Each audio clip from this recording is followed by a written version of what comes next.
আসসালামু আলাইকুম। আশা করি সকলে ভালো আছেন। আপনাদের সকলকে স্বাগতম এসকেডি ফেইল স্কুলে। আজকের ক্লাসটা হচ্ছে বীজগাণিতিক রাশি যোগ ও বিয়োগ। তো যাদের বীজগাণিতিক রাশি যোগ ও বিয়োগ নিয়ে সমস্যা ছিল, আজকের এই ভিডিওটি তাদের জন্য। আমি আশা করি আজকের এই ভিডিওটা দেখার পরে বীজগাণিতিক রাশি যোগ ও বিয়োগ সংক্রান্ত কোনো সমস্যা ইনশাআল্লাহ আর থাকবে না। তাহলে চলুন ক্লাসটা শুরু করা যাক। বীজগণিতিক রাশি যোগ বিয়োগ করার জন্য আমাদেরকে গাণিতিক রাশির আসলে যোগ বিয়োগের নিয়ম জানতে হবে। এখানে যদি এখানে করি, দেখেন নিয়ম দেওয়া আছে। নিয়মটা হচ্ছে কি, গাণিতিক রাশি যোগ ও বিয়োগের নিয়ম। গাণিতিক রাশিতে আমরা যেভাবে যোগ বিয়োগ করেছি, বীজগাণিতিক রাশিতেও সেভাবেই যোগ বিয়োগ করব। একটা নতুন নিয়ম লিখেছি, সেটা হচ্ছে কি, চলক চলক ও পাওয়ার পাওয়ার মিল থাকতে হবে। যেমন আমি এখানে যদি লিখি, এখানে 2a প্লাস 3a। গাণিতিক রাশির বেলায় আমরা শুধুমাত্র সংখ্যাগুলো যোগ এবং বিয়োগ করেছি, আর বীজগাণিতিক রাশিটা হচ্ছে সংখ্যার পাশাপাশি আমাদেরকে কি অক্ষরগুলো ব্যবহার করবে। আচ্ছা, আমরা তো জানি অক্ষরগুলো কি চলক হয়। এখানে নতুন নিয়ম বলেছে কি চলক চলক, মানে কি এইটাতেও কি এ চলক আছে, এটাতেও এ চলক আছে, তার মানে বুঝলাম চলক চলকের মিল আছে। আর একটা কি মিল থাকতে হবে, পাওয়ার পাওয়ার মিল থাকতে হবে। এই চলকের উপরে কোনো পাওয়ার নেই, তার মানে কত পাওয়ার, এক আছে। এই চলকের উপরেও কোনো পাওয়ার নেই, তার মানে কি এখানেও পাওয়ার কি এক আছে। তা আমরা দেখলাম যে চলক চলক মিল আছে, পাওয়ার এবং পাওয়ারের মিল আছে। এর মানে হচ্ছে যে যদি আমাদের চলক চলক এবং পাওয়ার পাওয়ার মিল থাকে, তাহলেই আমরা বীজগাণিতিক রাশি যোগ এবং বিয়োগ করতে পারবো। তাহলে আমাদের যেহেতু প্রথম এই দুইটা শর্ত মেনেছে, তার মানে কি এইটা আমরা বীজগাণিতিক রাশি যোগ বিয়োগ করতে পারবো। এখন যোগ বিয়োগটা কিভাবে করব, ঠিক গাণিতিক রাশি যেভাবে যোগ বিয়োগ করেছি সেম সেইভাবেই করব। যেমন এইটার আগে কি কোনো চিহ্ন আছে, নেই, তার মানে আমরা জানি কোনো চিহ্ন না থাকলে সেখানে প্লাস থাকে। এটাও প্লাস, এটাও প্লাস। গাণিতিক রাশির বেলা আমরা বলেছিলাম কি যে একই চিহ্ন যদি হয় তাহলে আমাদের কি করতে হবে, যোগ করতে হবে। যোগফলটা কি হবে, দুইটা এ তার সাথে যদি তিনটা এ যোগ করা হয়, কয়টা এ হয়, তাহলে পাঁচটা এ হয়। আর চিহ্নের ক্ষেত্রে কি বলেছিলাম, একই চিহ্ন হলে সেই চিহ্নই বসাতে হয়। এখানে যেহেতু দুইটার আগেই প্লাস চিহ্ন, তার মানে কি আমাদের এখানে সামনে কি বসবে, প্লাস বসবে, যেটা আসলে আমাদের সামনে প্লাস দেওয়ার প্রয়োজন নেই। আচ্ছা, আর একটা লিখি, যেমন এখানে যদি লিখি -2a -3a, এটা কি হবে, এটাতেও আসলে আমাদের দুইটা শর্ত পূরণ করে। সেটা হচ্ছে কি, চলক এবং চলক মিল আছে, সেই চলক এবং চলকের কি পাওয়ারও মিল আছে।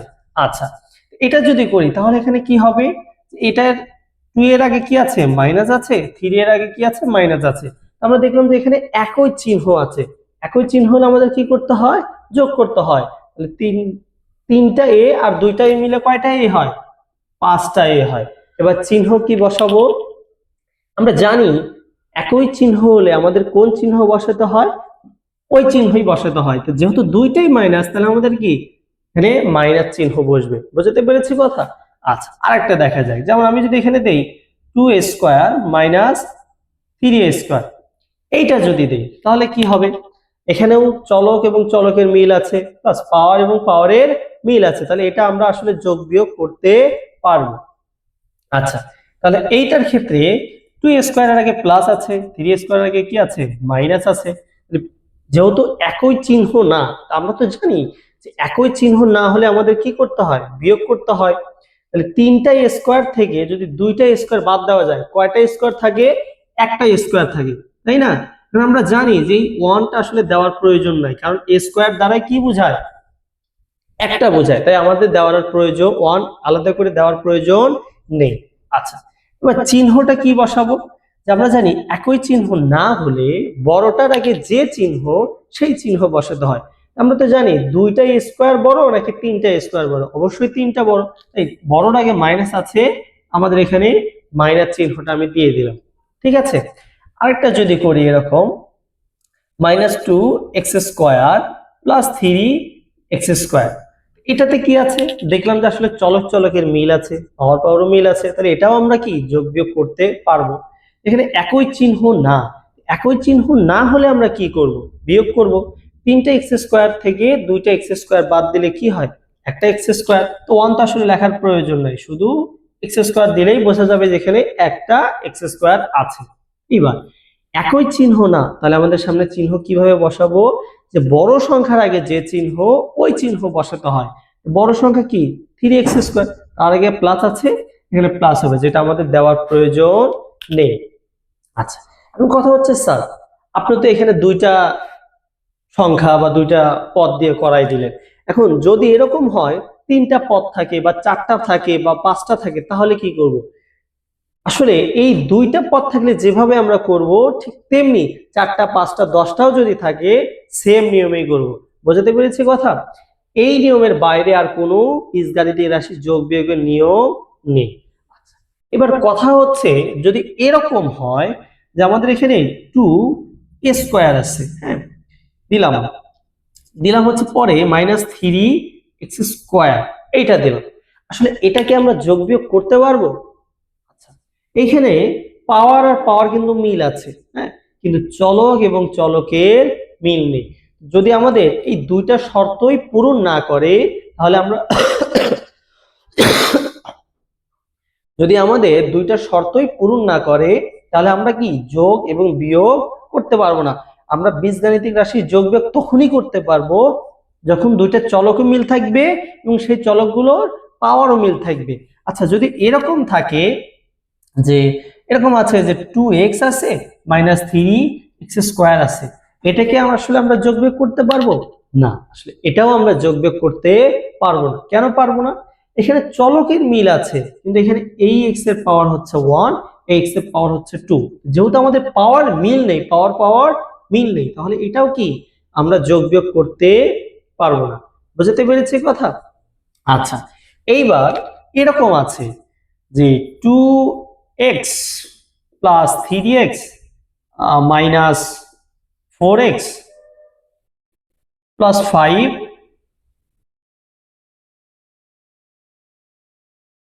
x², এইরকম আছে। এটা আসলে আমরা কি করব? দেখলাম এখানে চারটা চলকই কিন্তু আসলে আমাদের কি মিল আছে, তাই না? আচ্ছা, এখন এই চলকের পাওয়ার 1, এই চলকের পাওয়ার 1, এই চলকের পাওয়ার 1, কিন্তু এই চলকের পাওয়ার কত 2 আছে, তার মানে এইটা আসলে মিল নেই, কিন্তু বাকি তিনটা কিন্তু চলক এবং তাদের পাওয়ার গুলো কি মিল আছে। তাহলে আমরা এই যে যেগুলো মিল আছে সেগুলোর যোগ বিয়োগ করব, আর যেটা মিল নেই সেটা ওইভাবে আমরা রেখে দেব। ঠিক আছে, তাহলে এখানে কি হবে? 2x এর আগে কি আছে? প্লাস আছে, 3x এর আগে কি আছে? প্লাস আছে। একই চিহ্ন হলে আমাদের কি করতে হয়? যোগ করতে হয়। আসলে এর আগেই বলেছি যে আপনারা আসলে এটা যে কোনো ভাবে করতে পারেন, প্রথম দুইটা নিয়েও করতে পারেন, আবার প্রথমটা বাদ দিয়ে পরের দুইটা নিয়েও করতে পারেন, এটা হচ্ছে আপনাদের মন ইচ্ছার মতো। যাই হোক, আমি আমার মতো করে করছি, আপনাদের যেটা ভালো হয় আপনারা সেভাবে করবেন। এখানেও প্লাস, এখানেও প্লাস, একই চিহ্ন হলে কি করতে হয়?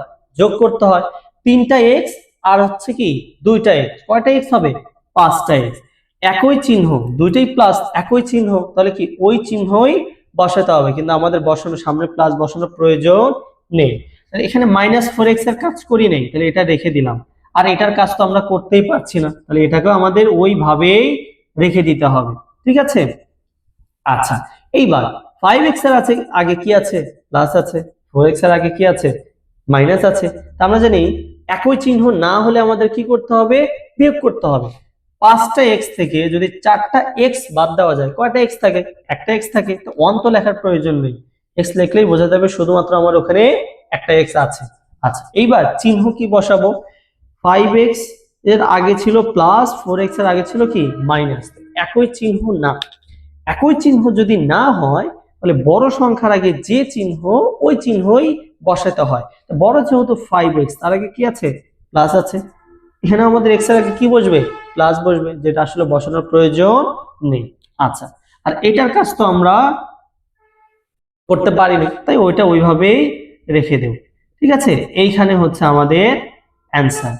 আসলে দেখলাম যে আমাদের চলক, শুধু যদি চলক মিল থাকে তারপরেও আমরা কাজ করতে পারবো না, আবার শুধু যদি এরকম পাওয়ার মিল থাকে তারপরেও আমরা আসলে কাজ করতে পারবো না। আমাদেরকে দুইটাই মিল থাকতে হবে, চলকেরও মিল থাকতে হবে, পাওয়ারও মিল থাকতে হবে।